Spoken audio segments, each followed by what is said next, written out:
台。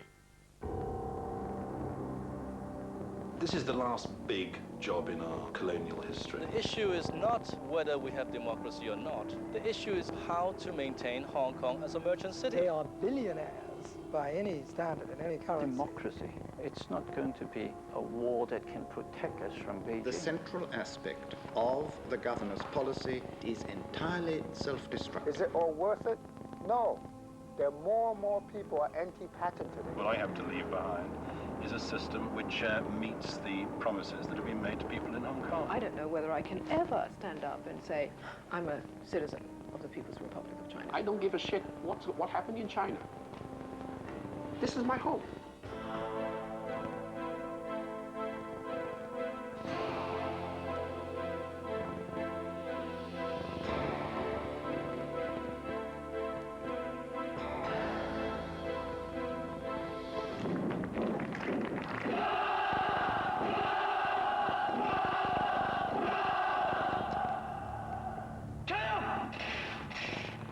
It is 18 months before the handover. Across the border in China, the People's Liberation Army struts its stuff for the benefit of a visiting delegation from Hong Kong. Not entirely reassuring when Beijing has just warned its future subjects against the perils of democracy and freedom.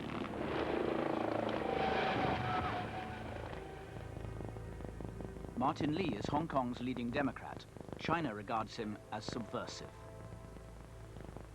To a lot of people in Hong Kong, this is our last-ditch battle.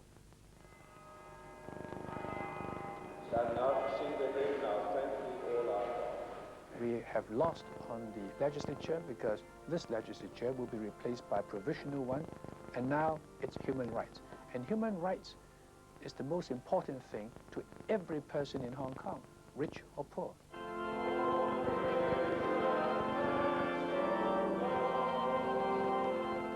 Nobody wants to remain in Hong Kong if his or her freedom is to be deprived.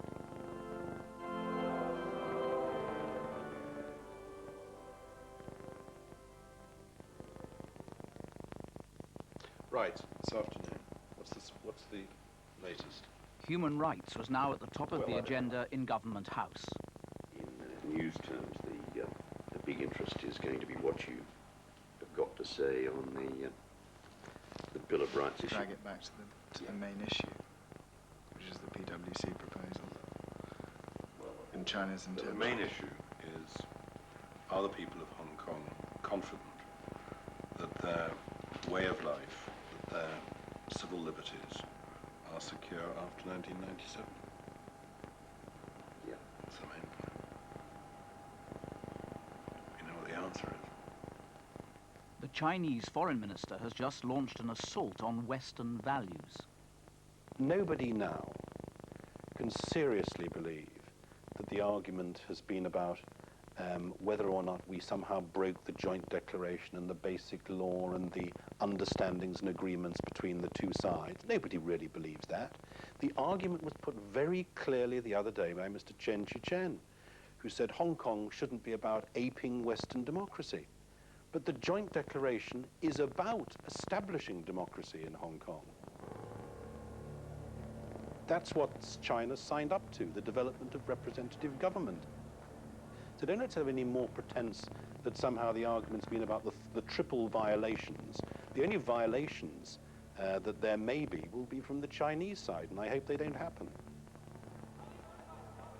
China's threat to roll back Hong Kong's freedoms even worried Beijing's apologists.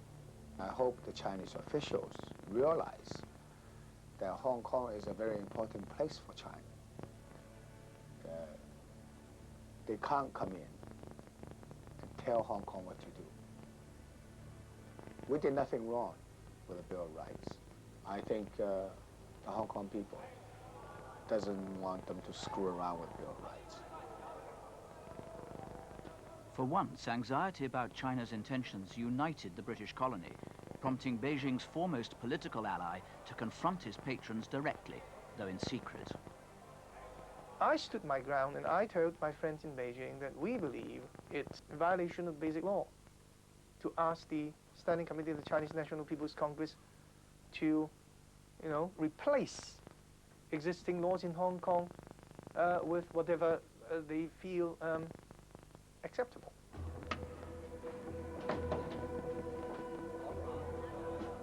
With the deadline at hand, there was a rush for UK passports, even though they gave no right of abode in Britain. We, the Chinese people, should be looking forward with joy to the glorious day of reunification with China, the 1st of July 1997. But look at these Chinese nationals, people who have come to Hong Kong from China, queuing up in the dying days of the British Empire for a pretty useless British passport issued in Hong Kong, I think tells a lot. On his first visit to Hong Kong, the Foreign Secretary came under fire. You said in your speech, you will discharge Britain's responsibilities towards Hong Kong fully and honorably. How can you do that if you abandon Britain's citizens to Chinese communist rule? This was an issue, I know, which was looked at very, very carefully. I want to be frank with you. I do not see the basis on which that policy is going to be reopened. There is no pressure in the House of Commons from either government or opposition parties to do so, and therefore I do not believe it's going to happen. Do you not have a conscience? Do you not think it's disgraceful to hand these frightened people over to a regime from which they fled and to which the British have given them shelter for so many decades? Well, we all have consciences, and we're all seeking to do the best we can in what are very difficult circumstances. A cross-party delegation from the colony hurried to London to lobby Westminster. Sounds as if you had some exercise. We did. Well, it's all right. Please, they said, more British passports and visa-free access for all. They were heard in sympathy by some, but got nowhere where it mattered. Home Secretary, could he use his flexibility on the number 225,000? And flatly yesterday we got answers no. We did not expect the meeting with the Home Secretary to be particularly positive or pleasant, but we didn't expect ourselves to be so absolutely right about our expectations. He basically said no, no, no, no, no to all our questions, except the last one, which was yes, I refuse. I could see no reason for change. I tried to deal with all the arguments on their merits as I saw them. I listened very carefully to the arguments that were put. I was always open to persuasion. The governor was at one with the delegation, and he was not about to take no for an answer. I think there will be a very, very nasty anti-British backlash in Hong Kong if we lose, and I think it will make governing Hong Kong a lot more difficult. I think it will also mean that we leave behind us a pretty nasty taste in people's mouths. The Prime Minister was alerted, and just before this, his farewell visit to Hong Kong, Major persuaded the Home Secretary to yield and to grant visa-free access to Britain after all. Patten had got his way. I think you always have to be prepared to listen to arguments. You have to be prepared to be persuaded.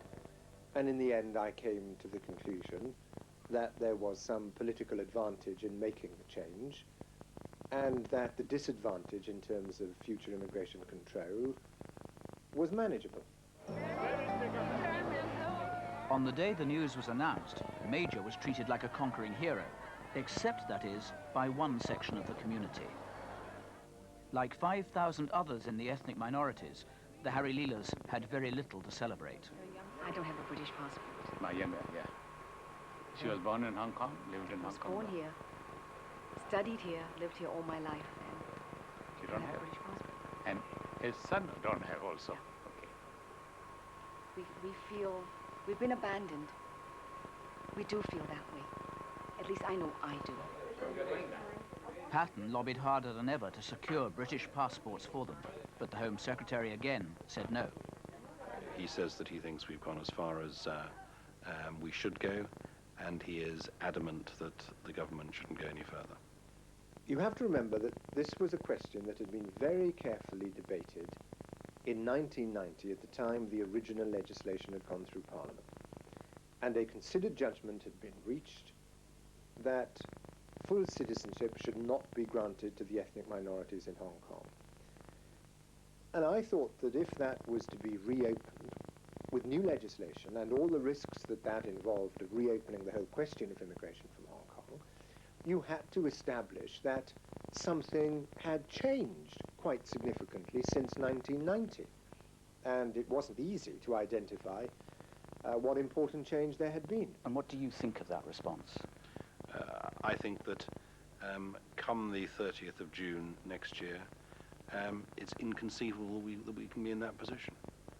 When the Falkland Islands were invaded, Britain ran there immediately. And here we are, just a handful of people stranded out here. It kind of makes you feel like, you know, probably we're not white. She is trapped between the explicitly racist nature of Chinese nationality policy and the British Home Office, and precisely how you describe the British Home Office's attitude on these matters and precisely how you compare it with Chinese nationality law, I leave to you. I don't know what was in Chris Patten's mind when he said that, but there's no justification for that whatever, because we had always made it clear, and the Prime Minister made it crystal clear when he went to Hong Kong, that if the ethnic minorities came under any pressure to leave Hong Kong, they would be admitted to Britain. And that was clear from the word go. It was made clearer when the Prime Minister went to Hong Kong, and so I don't think there is any basis whatever for suggesting, if this is the suggestion, and it's what you've put to me, that there was anything racist at all in the Home Office view. Patten was not prepared to leave it at that. To do so, he thought, would be unwise and dishonourable. I think it would be regarded by a lot of people around the world as pretty shameful. And to you personally too? Yes, because I think it will be something of a failure on my part if I don't get a better deal for them. The governor was also at odds with Whitehall on another front. Britain's overall relations with China had marginally improved, and one or two officials at the Foreign Office had put it about that this was because Patten had been sidelined. It was irritating, but I tell you why it was most irritating. Not really because it bruised my ego, though it would be dishonest in the extreme to pretend that occasionally that sort of thing doesn't piss one off in a fairly substantial way. It was irritating because there was a really good story for Hong Kong to tell, and quite an important story, which got completely screwed up.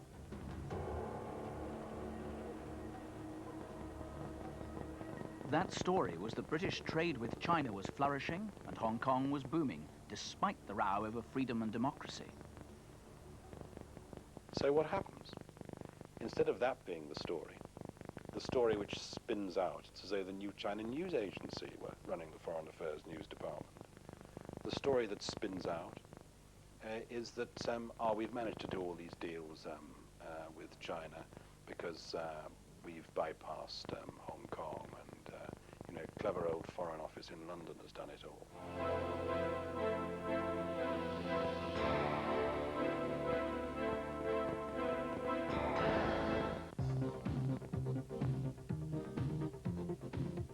而家3至10年嘅居屋啦，買賣雙方都遇到啲問題。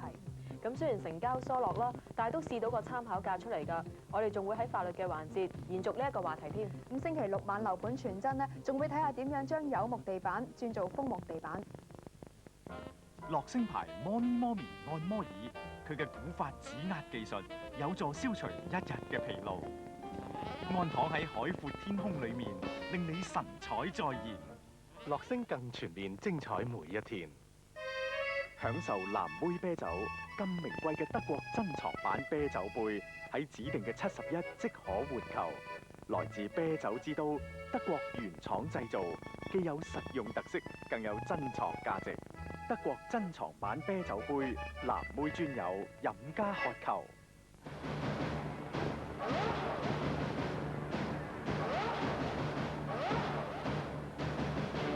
衝破極速界限，決戰1級勁旅。為慶祝 Bridgestone 參與1級方程式大賽，現舉辦1梯1票私家車主大抽獎。頭獎包括雙人夏威夷旅遊。詳情請向各輪胎銷售店查詢。Bridgestone 總代理同城有限公司。味鮮美葡萄喜酒，新鮮清爽嘅味道，令你意想不到咁好。動靜皆宜，聚會休閒大家至愛。味鮮美葡萄喜酒，加添歡樂紛紛紛。由動物精華同名貴藥材浸製而成嘅山東特質三邊酒，能固本培元、醒腦補腎，助你人生屢創高峰。山東特質三邊酒，黃金歲月為你留。樂聲牌摩咪摩咪按摩椅，佢嘅古法指壓技術有助消除一日嘅疲勞。安躺喺海闊天空裏面，令你神采再現。樂聲更全面精彩每一天。巧奪天工，天籟之音，至高水準，上帝之作。意大利足球聯賽8月31號，體育台。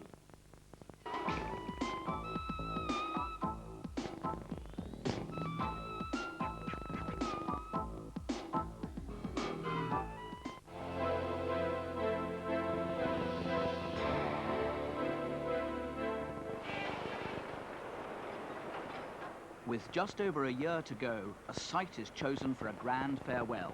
Much detailed preparation. Okay, Government House, Kim, and the handover. Start with crests. We want to be in a position in which the crests can, all these things, can be removed at the last moment, as it were, on the 30th of June. The main gates, they're not actually welded on, so that they should be fairly easy to remove. I see these now in the middle of my gates at Dungovenant when I... Presumably things like pictures are mine, are they? If they're signed to you, then yes. We still don't know what they're going to do with the house, do we? They're likely to turn it into a museum of British atrocities. The governor's conflict with China had turned even the handover ceremony into a battleground. First of all, they wanted to have a ceremony in the city hall. We would, as it were, sign a piece of paper saying, here's Hong Kong, we're sorry we've been here. There'd be a glass of warm asti spumante. A flag would go down and a flag would rise. I'm not going to connive at us leaving Hong Kong with our tail between our legs in a sort of hole-in-the-corner way. It's not on. On a trip to America, the governor let slip his frustration with Hong Kong's tycoons, especially those who attacked him for standing up for freedom, but who also had British passports in case China turned nasty. On his return, they organized a reception for him. The governor was unimpressed. I would be dishonest if I didn't say that it does sometimes make me extremely angry. It's so devious and dishonest, and it's so deeply dishonorable as far as the people of Hong Kong are concerned. Patten never spoke so bluntly in public, but Beijing's allies were clearly affronted.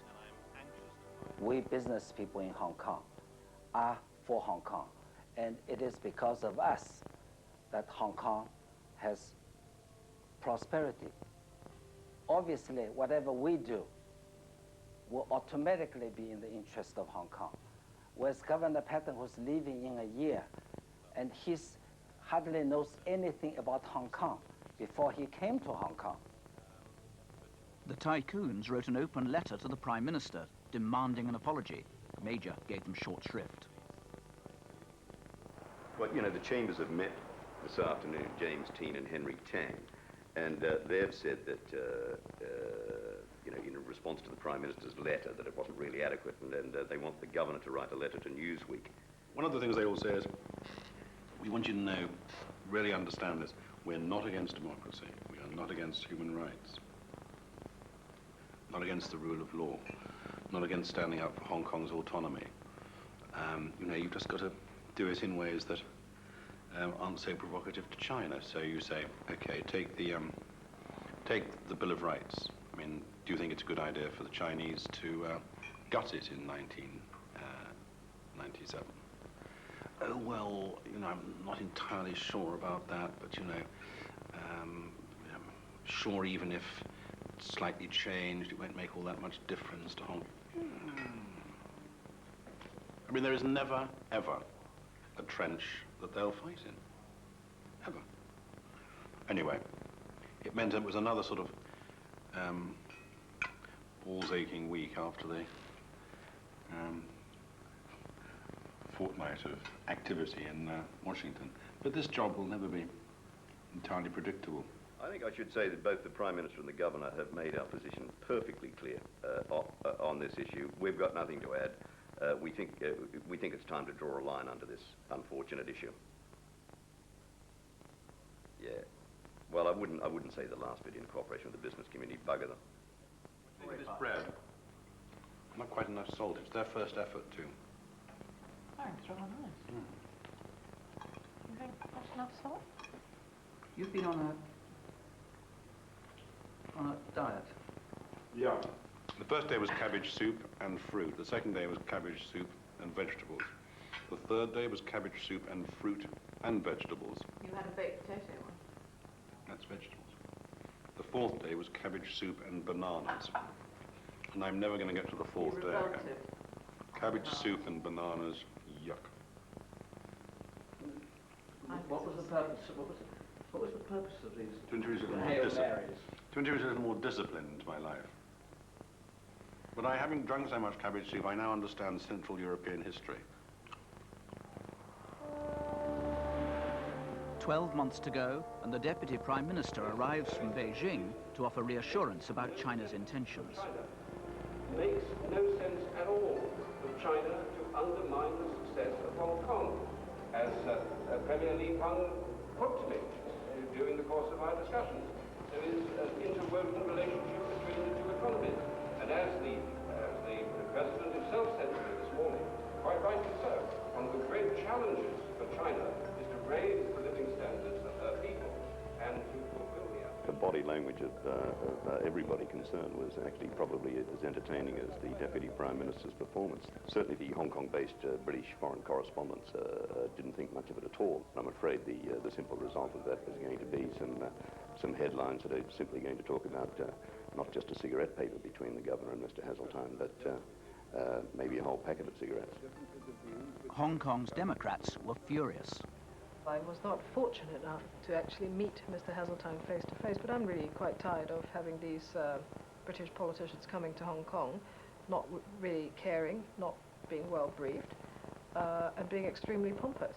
I don't know whether it's the special relationship we have with Britain being a colony, that they come here very patronizing, telling you what to do and what the situation is and so on. It's absolutely ridiculous. Wish you stay at home. Don't come anymore. I have to say that I was very astonished that at this day and age, someone who is in such a senior position in the British government could come and tell us, what are you worried about? There's nothing to worry about, because clearly it is not, again, not in China's interest, not in Britain's interest, and not in Hong Kong's interest to wreck the future. I mean, we've gone past all that. It seems totally astonishing, and if I may say so, quite insensitive, because we are worried stiff. The Apple Daily was doing better than ever, but Jimmy Lai was anxious to move on and out. Only one thing held him back. I've got to stay there, I know, because for the moral applications, I can't leave my media group and not carrying them through 1997. The reason for wanting to go was his family. Their flat had been burgled and Jimmy had been beaten up. Hong Kong no longer seemed like home. They feared it would get worse. I would say that sometimes I really want to leave Hong Kong and go to a very peaceful place that we can raise our children in a peaceful environment. Then I know that Jimmy has a big responsibility in the community in Hong Kong. People do look up at him, and we can't just leave this place. If I leave the media business before 1997 and let the people run it, and I just go away and stay away from the heat, I don't think I can raise my head and walk tall again in my life. As a rich man, I don't just want to leave money to my kids. I want to leave some dignity, and I gotta show it.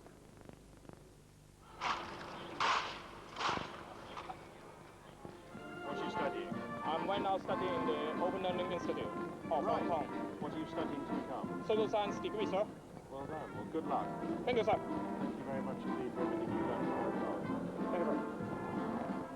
As their commander-in-chief, Patten had to oversee the demise of Hong Kong's armed forces, accompanied here by the regiment's equerry for the day, Captain Lam. Oh, sorry. Well, that sucks. I follow your base.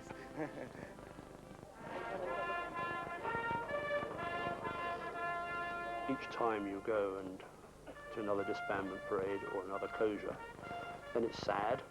And it's sad every day. There's always a slight prickling behind the eyes when you see a Union Jack come down at last post. For the commander of the Hong Kong garrison, there was another regret, and it was a matter of honour. I think we should have given them a proper British passport because they have served the Crown loyally, and they are in a different category to all the other uniformed personnel here in Hong Kong. If you serve in the police force, the fire service, the civil service, the law courts, anywhere else you like, then you still have a job here post-1997. At the end, we've been rather mean-spirited in not giving them unequivocally a passport in recognition of their service. I think that's a great shame. That feeling was shared by his officers and men, including Captain Lam. I have a long service in the army, and I never regret that I joined the army, but unfortunately, I can't serve any longer. So really, I have a terrible feeling inside. I would say, really, every serviceman, because we really serve the British Army, we serve the Queen, we take everything to the Queen while we join the service. To me, I was saying everybody should have a passport. Like today, I'm sure inside the heart of most of the servicemen or ex-servicemen, this is a sad occasion.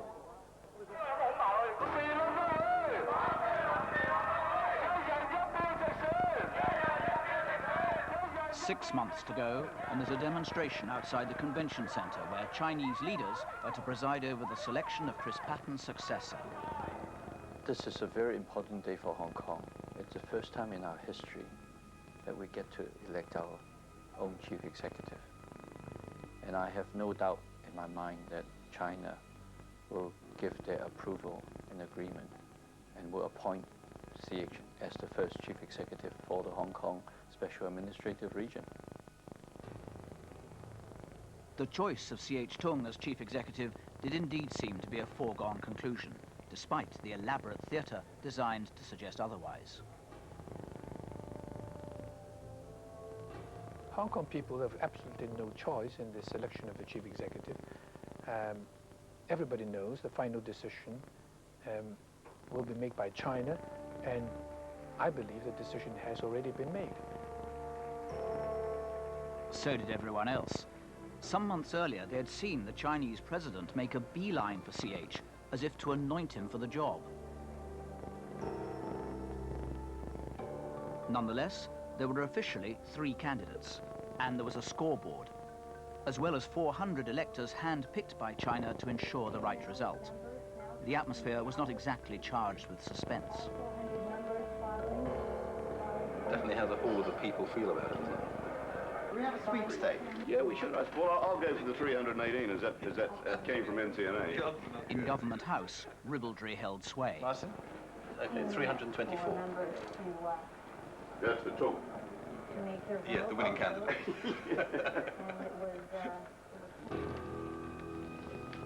At the convention centre, the ritual went on and on and on. Certainty in slow motion. There was only one real question.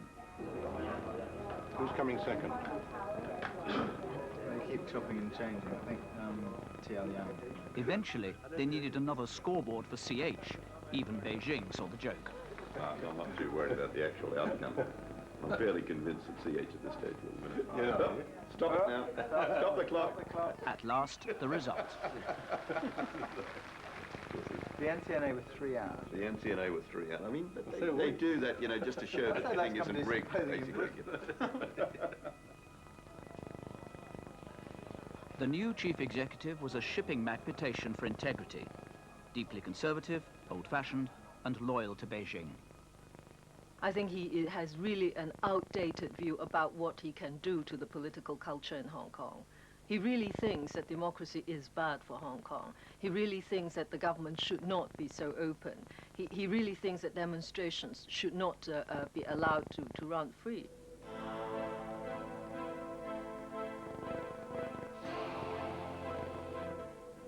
Within weeks, China set up the provisional legislature, the rubber stamp for Beijing that Patten had once thought would never really be established.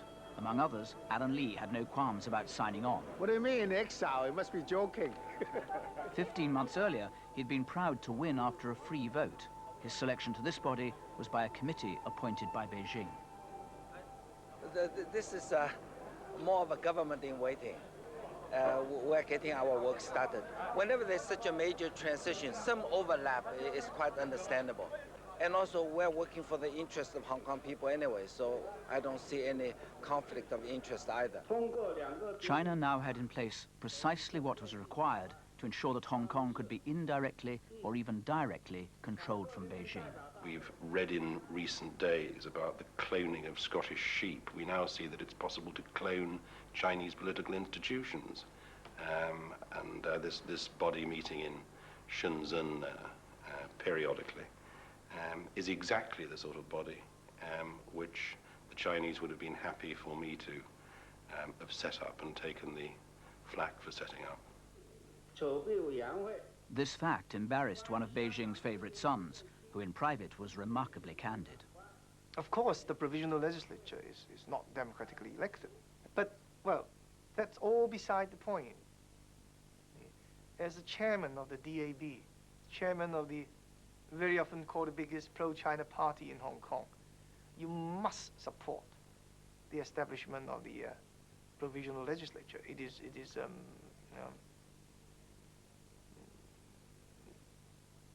matter of loyalty. It is not a question of your interest or your preference. So I have to do it.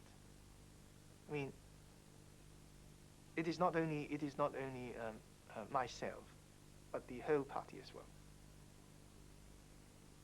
You have to do it, but personally, if you were a free man, you wouldn't do it. But that would be a very negative way of putting it. All right.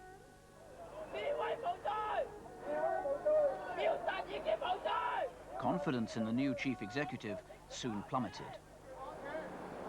Well, Big Brother is already here and in control. Beijing clearly wants this provisional legislature to do the dirty work for them by enacting repressive laws to enable the future government to suppress human rights in Hong Kong. And these laws all had to do, so far, with the freedom of expression, freedom of the press and freedom of assembly, of demonstration. I doubt if our administration, our government here is going to impose certain unreasonable restrictions on people's freedom of speech. But I'm sure that Hong Kong people will realize that that is not a role that we Hong Kong would aspire to, because we're not really a political society. Okay, go. All right. We've got a very sort of simple plan here, a model here, just to try to help you to see it in context, and just to help further The blueprint for the farewell ceremony was now in place. If you look on stage, you can see one person there. But the governor's mind was elsewhere. Frankly, I'm counting the days because there isn't very much I can do now to change or fix the agenda. There's not much reassurance I can give about the future. I find myself giving endless interviews in which I'm asked what I think is going to happen in Hong Kong. And I find myself repeating the same, parrot-like, repeating the same formulae. So I shall now be pleased when it's the end of June.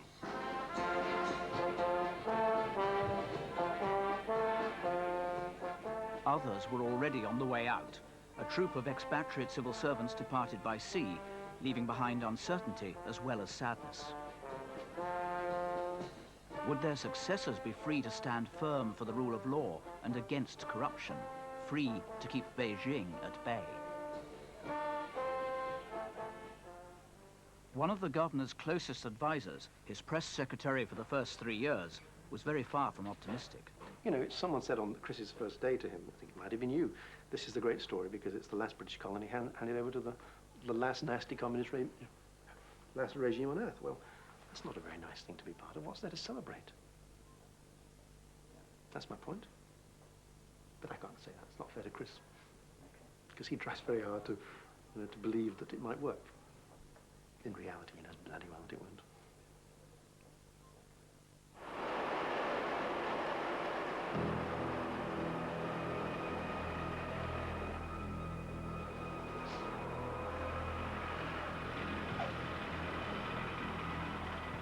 The advance guard of the People's Liberation Army arrived to prepare for the takeover of the Hong Kong garrison. The British are not without qualms. They are a conscript force of 3 million, with the largest standing army in the world. And I actually can empathize with the problems that the future garrison commander will face here. Because, for instance, his soldiers coming here, his private soldiers coming here, are paid enough a month to buy 1 beer a month in 1 chai. Their total salary? Their total salary, yes. 40 yuan. The general worried about PLA discipline. I think it's one of the greatest dangers to the future would be to have a PLA garrison here which was isolated from the realities of life here without any contacts. Because isolation leads to misunderstanding, and because the PLA has a bad reputation in mainland China for abusing the civilian population and being above the law when it does so. Confidence was fragile and easy to shatter. It nearly happened when it was reported that 50,000 British passports given in secret to key individuals to persuade them to stay on would not give them protection against China after the handover. Patten hurried into Legco to steady their nerve. What I hope has been said at every stage is that a passport acquired under the British nationality scheme is the same as the passport that I've got. And it gives you the same entitlements in Hong Kong as in Papua New Guinea or Panama City or Patagonia. Anywhere you have the right to full consular protection unless there is evidence, satisfactory evidence of dual nationality. And that was the rub.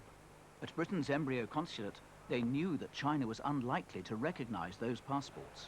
If we turn up to a Chinese jail in which a holder of a British citizen passport is languishing, and we say, we demand access to this person, we demand to be able to help him, he is a British citizen. If the Chinese say he is also a Chinese citizen, then you have a problem. The reality is, isn't it, that if the Chinese say, sorry, you can't see the guy, we know he's Chinese, he's not British, you haven't got a hope in hell of seeing him. If it comes to that, that's pretty much where you are. We don't want to go reminding people of Hong Kong about that. And we certainly don't want to give the impression that that's the end of the game. Because whether the guy's a dual national in our eyes, whether the guy's only Chinese in their eyes, or whatever, If the person is in distress, we'll do our damnedest to help him. There was some good news, however. After long months of lobbying at Westminster, Patten finally won his battle with the Home Secretary to secure passports for the ethnic minorities. Hi, girls. Howard, once again outnumbered and outgunned, had decided to back down. It became clear that the legislation could be self-contained. It was clear that it wouldn't be used as an excuse to reopen the whole issue, that we could deal with that issue on its own, so the risks which had previously deterred me were pretty well eliminated. I'm delighted that the Home Secretary changed his mind. It shows what a broad-minded chap he is. Maybe he listened even more intently to the arguments that I put to him in January. I remember him saying very flatteringly at the time that he thought I'd been even more eloquent than normal. The Harry Leelers knew at last that none of them would be stateless when Britain left. We're worried about our grandchildren. They are young. After us, what will happen to them? And now at least we know they belong to some place. They will have no problem with their life here. We belong. We actually do belong somewhere. We're not stateless anymore. I think the credit, if you don't mind my saying, go to Chris Patten. He worked very, very hard, very sincerely. I think his credit is due to him. We couldn't have done it. The governor occasionally allowed himself a touch of D-mob happiness. Edward? Yeah? American tourist in Cambridge. Goes up to elderly, distinguished-looking gentleman and says, could you please tell me where King's College is at?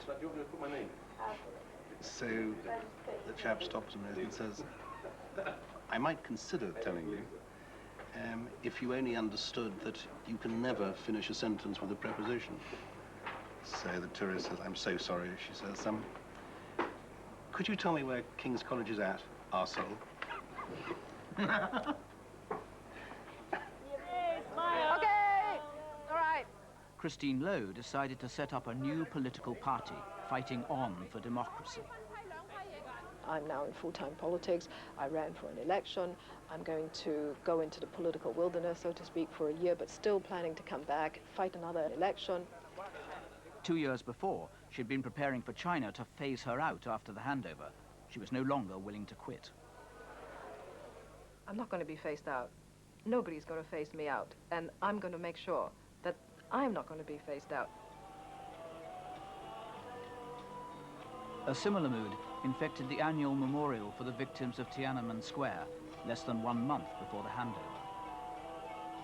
I still don't think that the chances of my being put into prison, thrown into prison, are high at all. Although I obviously cannot rule out the possibility altogether. So we are staying on and fight on, but we are prepared for the worst, although we are hoping for the best. Of course, my wife and son are worried about what may happen to me. But there are times when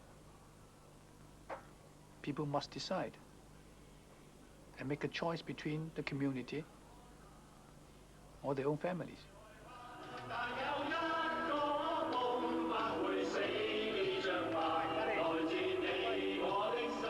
The worry was that a noose would soon be placed around freedom's neck, throttling protest against Beijing or about Tibet or Taiwan, all in the name of patriotism.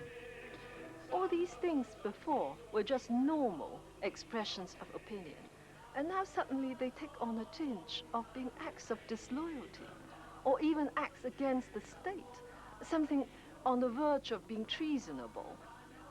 I now feel that the very strong central Chinese government can interfere with my life any minute if it wishes. And this is frightening. And I don't know when it will choose to interfere. I only know that if it chooses to interfere, I shall have very little power to protect myself. Even China's most loyal advocates had private fears. Well, I think I'm aware that there are bound to be difficulties, conflicts. But because, I mean, we all know Chinese leaders, they have a rather different mindset than people in Hong Kong. They have rather different views of things like press freedom, civil liberties. Right? So I think it is fair to say that even though when you hear a Chinese leader, a Chinese official, promising with all his sincerity that there is going to be, I mean, for example, press freedom will be protected in Hong Kong after the handover, you simply can't be sure.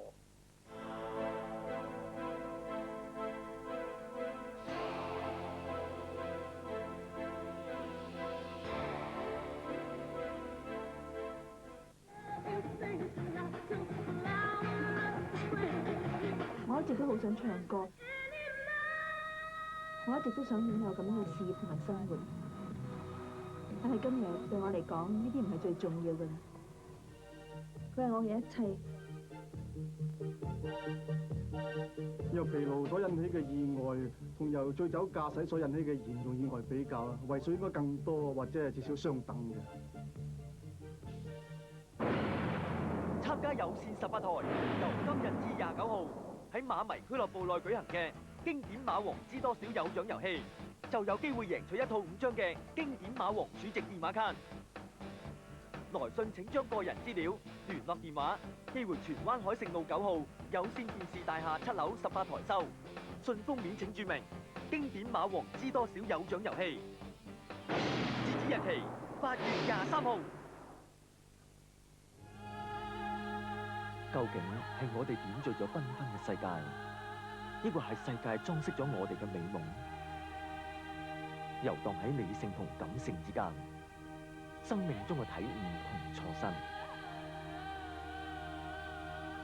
悲喜愛憎，我知我心。電影2台，另類電影，另有天地，醉到我心。78年世界盃開始咧，就真係中意睇波，計計埋埋都有成20年。講波講咗20年，一個原因就係興趣。啲球員同領隊大家都好熟悉，所以特別多人中意睇。中意睇英國波，因為快速、體力化、入球多，無論幾咁投入，都會盡量保持客觀。專家千祈唔好咁講，只係提供多啲資料俾觀眾，唔可以講係專家。屋企嘅球迷先至係專家。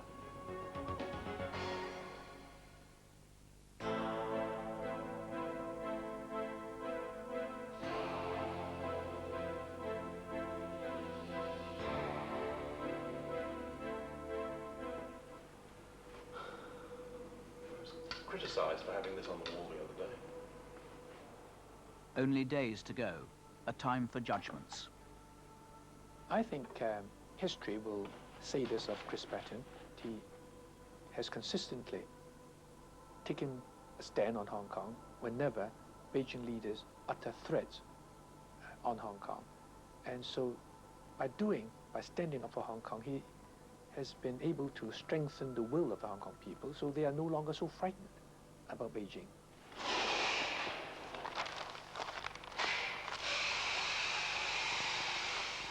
Kate? Hi, Kate.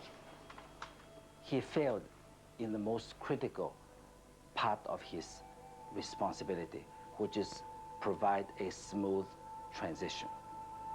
And this he failed absolutely clear. Alice, A-level exam this afternoon. She was 12 when we came. People will remember Mr. Patten as a China fighter, and that's about all. And he has no other achievements.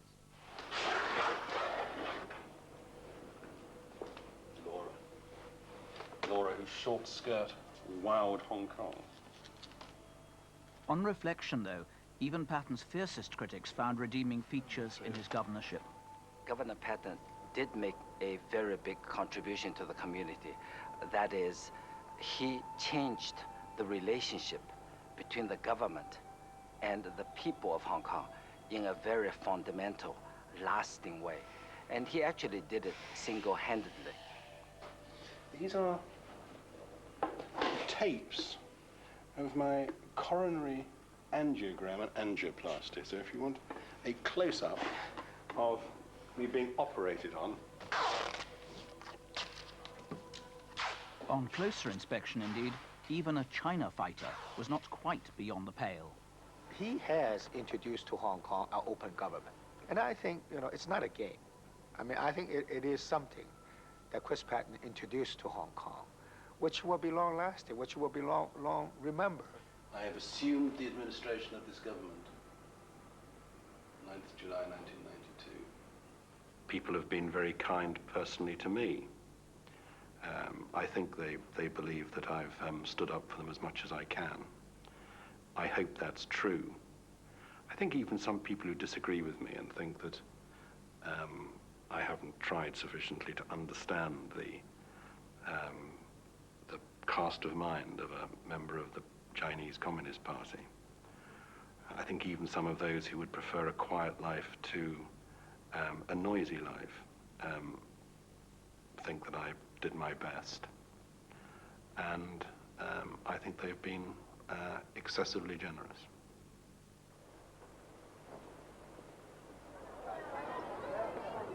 In the week of his departure, the polls showed Patten to be more popular than ever, 80% support.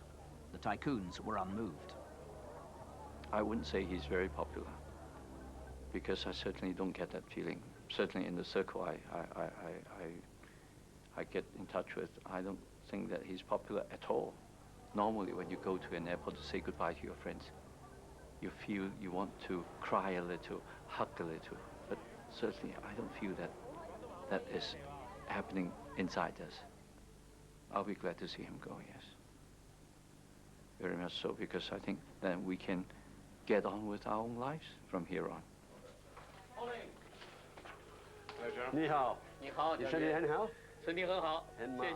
In the last days, there was a meeting between the British general and his Chinese counterpart. I saw you on CCTV. Did you? Yes. Despite the banter, the atmosphere was icy. Our last troops will have left by 1800 hours. Our guards can take their positions as from 0 hour on 1st July. The Chinese had insisted on dispatching extra troops into Hong Kong before the handover. They threatened that if Britain did not consent, they'd be sent across the border in any case. And also, at 0 hour on 1st July, our national flag will be raised, and also we, on our part, will have a flag-raising ceremony as from the first stroke. There had been a compromise, but the British side remained suspicious and aggrieved by the Chinese behavior. Essentially, I can understand that you wish to raise your flag at midnight, but we at the same time would wish to march out of the gate at midnight when our responsibility ceases. I think that with spirit of cooperation, it should be possible to devise some format that allows both those things to happen simultaneously. 我想我们应该以合作的精神，可以安排一个能够。有冇漏嘢？ Government House acquired the feel of a theatre when a production has closed down. The stage is still there, but the set has been dismantled and the company is moving on. The bags. Oh, the bags, and that, but I thought we were going to put clothes in there. Well, I'll talk. Anything you want? Well, just endless farewells. Lunches, teas, dinners, till we feel we're just stuffed. But also, I've been saying goodbye to a lot of my organisations. So that's been sad as well. It's just too much emotion, really. Desk. Letter from me in 1979. It must have been just after Alice was born. And... Oh. That'll make me weep. The nicest things are when people actually say that we're nice people. Oh dear. Oh.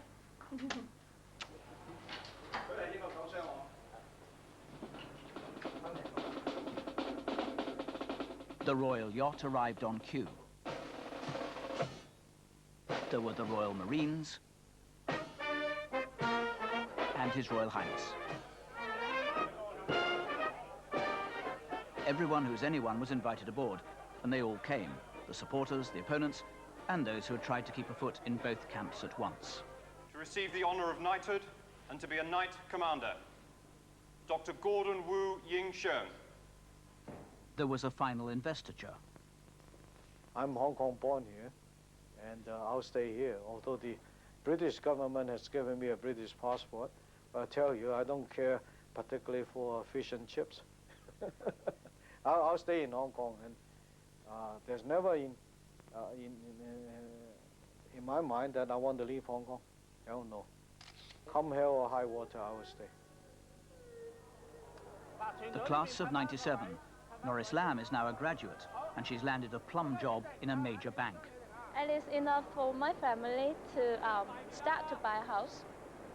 Right now, still we are living in public housing, and after graduate, at least I have enough money for 20 years, such kind of loan for mortgage. So you're going to take out a mortgage to help your parents buy a house? Yeah, sure.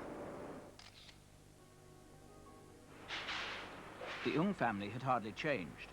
He's a refuse collector, she's a seamstress, still cheerful, still resigned. 冇乜辦法㗎喎，因為我哋又唔係啲咩人，就算你點講，佢都唔會改變事實㗎啦。始終會有少少嘅，唔係咁高興咯。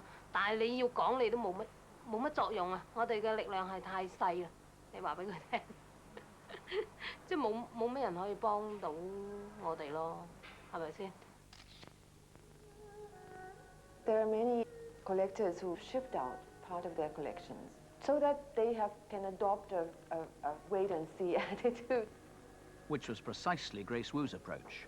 I feel people should have a right to say what they want. Freedom of speech, freedom of thought, and freedom of expression. And if that were removed... I will leave. Dick Lee is now a deputy commissioner, and he intends to stay with one proviso. I'm a professional policeman. My job is to enforce laws in Hong Kong. If I'm not happy with the system, if I'm not happy with the legislation in Hong Kong, then I'll consider giving up my job as a policeman, because that is against my principle. I just ordered the fastest motorcycle ever made by mankind, and this motorcycle is coming next week. I'm looking forward to that. I think it's a shame, you know, to have your country colonized and to be a colonial subject. But I never had this sense of shame, just because I have been too proud being a free man living in this colony. You know, I've been blessed with such a wonderful life. So long the British, may God bless you.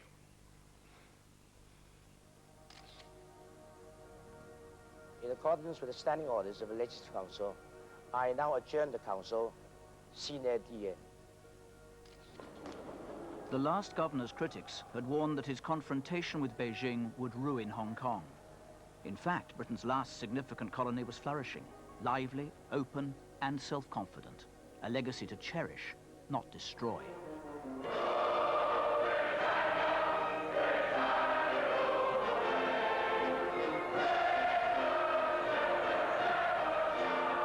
I feel emotionally very much on the edge, and I suppose that's inevitable. Leaving a job which it's been a privilege to do, leaving a job which is invested with so much responsibility for people's well-being, leaving a job which is, I guess, imbued with so much symbolism and so many questions about honor and disgrace. So I feel exhausted by that. I feel as I've been through the emotional ringer already, and I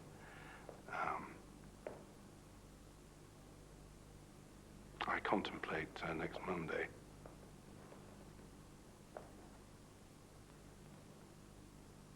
With some concern.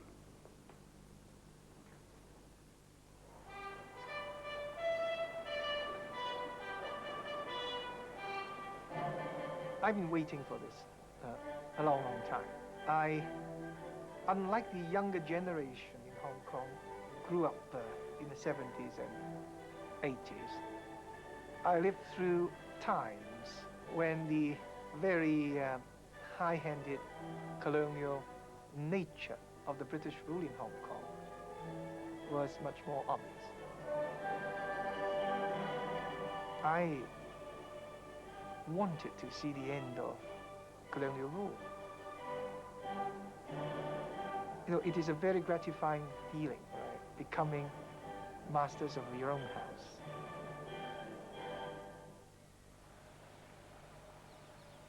Government House, the final day. They'll all walk forward and they'll do a crossover of individually shaking hands. Sorry, how late can Mrs. Patten's luggage go?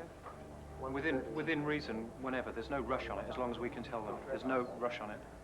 The last thing is, as the Governor and HRH move across to say farewell to the official Chinese delegation, I'll scoop up the remainder of the Pattens, take them on board, get them out of the way. Then the last thing is HRH and the Governor get on board, turn around, wave, and we go. Can you check that all the other silver trays that have ER on them? Just before it's all over, there are the last pieces of legislation requiring the Governor's final assent. To provide for the keeping, regulation and control of dogs and cats, and for related matters. It's a pity we couldn't legislate in Hong Kong for the quarantine regulations in Great Britain. No, I don't like this one. Still.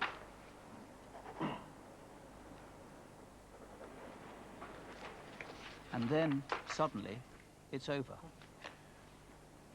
Yep, I think that's the last bit of government. The rest is saying goodbye.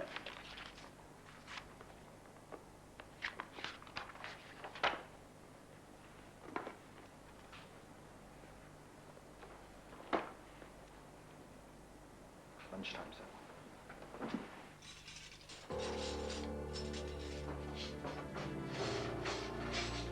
Dad's got one.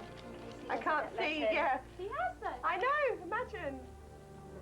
Imagine that. Sorry, mate. Who are you? You can't come in. Right, tell him what you've said. I've said to the best chief steward in the world. Elizabeth, is she wanting both to go on the boat? When's she wearing? Is she not wearing this thing No, here? she's changing twice. I have relinquished the administration of this government. God save the Queen.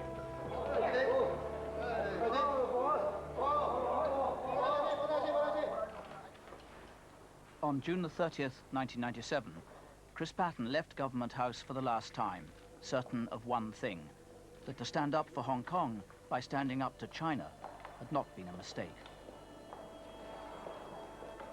What I very much hope is that the experience we've had over the last 5 years, it won't be simply forgotten. I hope that the waters won't just close within nanoseconds, as though we hadn't made some rather important points.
a sense, and it's sort of vainglorious to say it, I know, but I have a sense that people think I did my best.